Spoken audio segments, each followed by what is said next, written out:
நமக்கு யாராவது ஒரு ஆரஞ்சு ஜூஸ் எடுத்துட்டு வாங்க. சார், ஐயோ சாரி சார், நீங்க வந்ததே நான் கவனிக்கல. பரவாயில்லைங்க மேடம். அண்ணே எப்படிண்ணே இருக்கீங்க? நல்லா இருக்கேன் தங்கச்சி.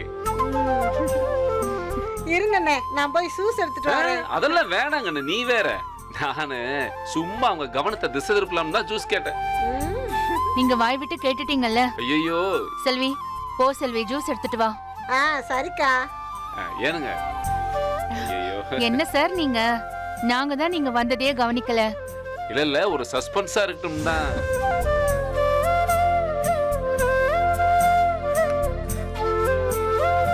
ஒண்ணும் இல்லைங்க, சும்மாதான்.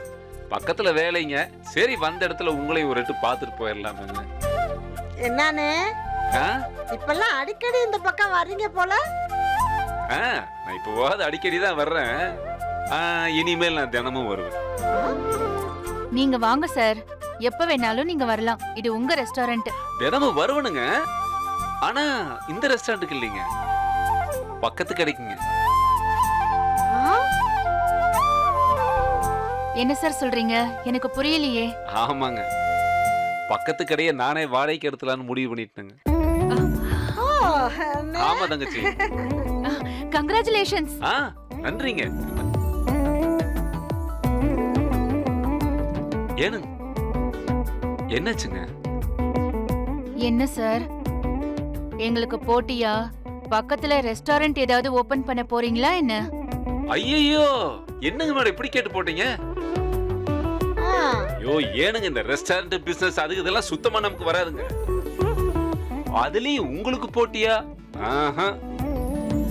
என் வாழ்க்கையிலேயே நான் செய்யவே மாட்டேனுங்க.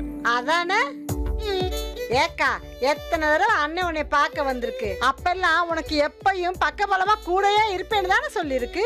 உனக்கு போட்டியா இருப்பேன்னு சொல்லவே இல்லையே. அதானே, பாருங்க தங்கச்சி எப்படி என்ன அழகா புரிஞ்சு வச்சிருக்குதுன்னு.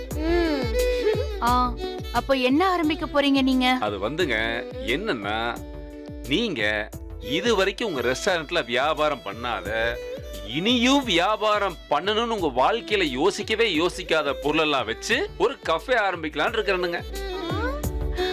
கஃபேயா? ஆமாங்க. Super sir. கப்பா இருங்க, இப்போ வாழ்த்துக்கள் சார். சூப்பருங்க, தேங்க்யூ தேங்க்யூ. ரொம்ப மகிழ்ச்சிங்க, ரொம்ப மகிழ்ச்சி. அந்த கப்ல என்னென்ன இருக்கும்?